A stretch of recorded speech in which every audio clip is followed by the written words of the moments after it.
ఈరోజు గాంధీ జయంతి మరియు లాల్ బహదూర్ శాస్త్రి జయంతి సందర్భంగా మరియు స్వచ్ఛతా హీ సేవ 2 అక్టోబర్ ఒక శానిటేషన్ క్లీనినెస్ సంబంధించి ఒక అవేర్నెస్ డే లాగా సెలబ్రేట్ చేయాలి.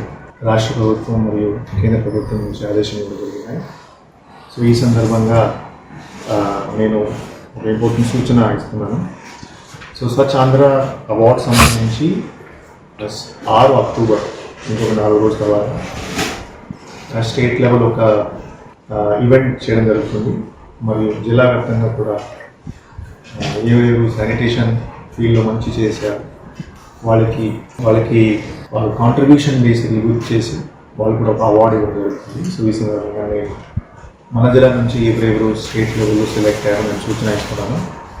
సో మన జిల్లా నుంచి స్టేట్ లెవెల్లో ఒక 6 అవార్డ్స్ వచ్చినాయి.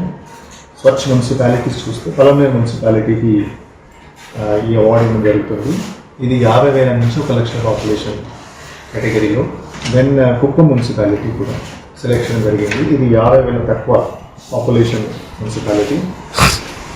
అదే మాదిరిగా స్వచ్ఛ గ్రామ పంచాయతీ కూడా చూస్తే శాంతిపురం మండలంలో సో కనమాకులపల్లి కూడా ఒక గ్రామ పంచాయత్ స్వచ్ఛ గ్రామ పంచాయత్ సెలెక్ట్ చేయడం జరిగింది. అదేవిధంగా స్వచ్ఛ అంగన్వాడీ చూస్తే కామినేనిపల్లి అంగన్వాడీ సెలెక్ట్ చేయడం జరిగింది. స్వచ్ఛ గవర్నమెంట్ ఆఫీసెస్ చూస్తే కుప్పం ఏరియా డెవలప్మెంట్ కాడ సెలెక్ట్ చేయడం జరిగింది. అండ్ స్వచ్ఛ బస్ స్టేషన్ చూస్తే చిత్తూరు బస్ స్టేషన్ సెలెక్ట్ చేయడం జరిగింది. సో ఈ స్టేట్ లెవెల్లో ఈ 6 అవార్డ్స్ ఆమె చీఫ్ మినిస్టర్ ద్వారా ఇవ్వడం జరుగుతాయి. ఈ క్రైటీరియా ఏమిటి, బేసిక్లీ ఏమేమి క్రైటీరియా బేసిస్ మీద సెలెక్ట్ చేయడం జరిగినాయి.